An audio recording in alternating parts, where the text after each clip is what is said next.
When the chants of the Vedic age faded into memory, the land did not fall silent. Instead, it listened.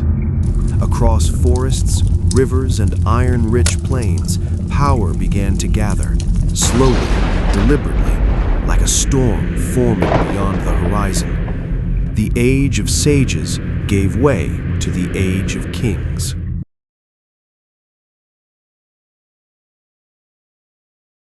From the soil of northern India rose formidable realms: Magadha, Kosala, Anga, and Kashi.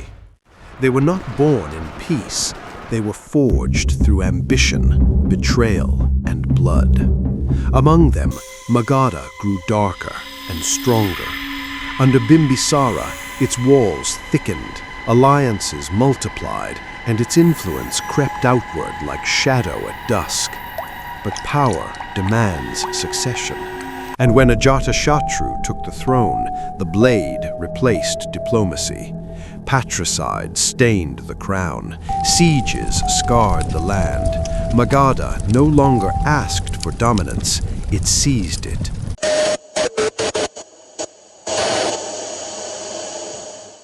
Far to the northwest, another force was moving.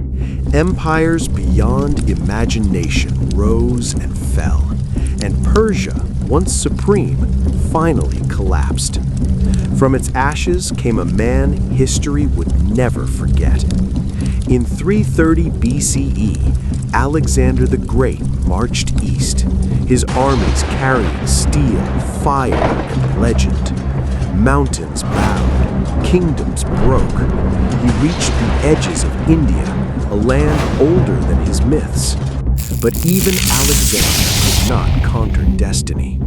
He turned back, and when he did, he left behind a void, a silence heavy with possibility.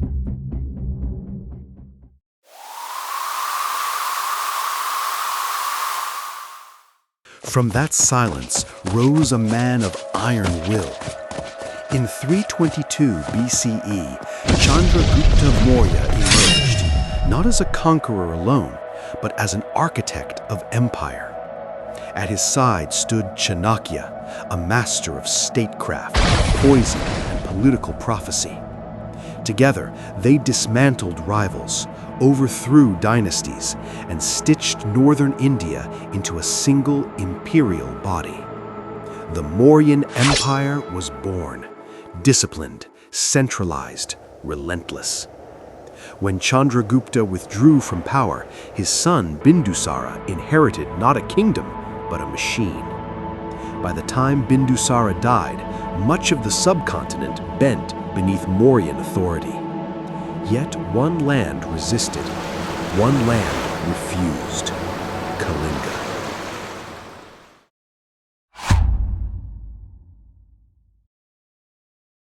Bindusara's successor was Ashoka, a ruler shaped by ambition and fire.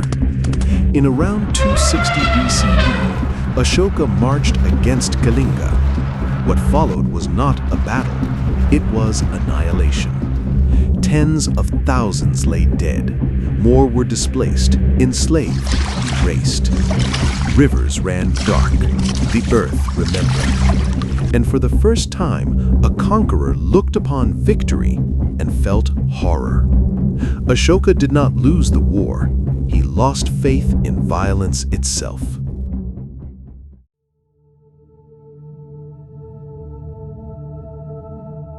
Ashoka turned to Buddhism, replacing conquest with compassion, edicts with empathy. But empires do not last forever.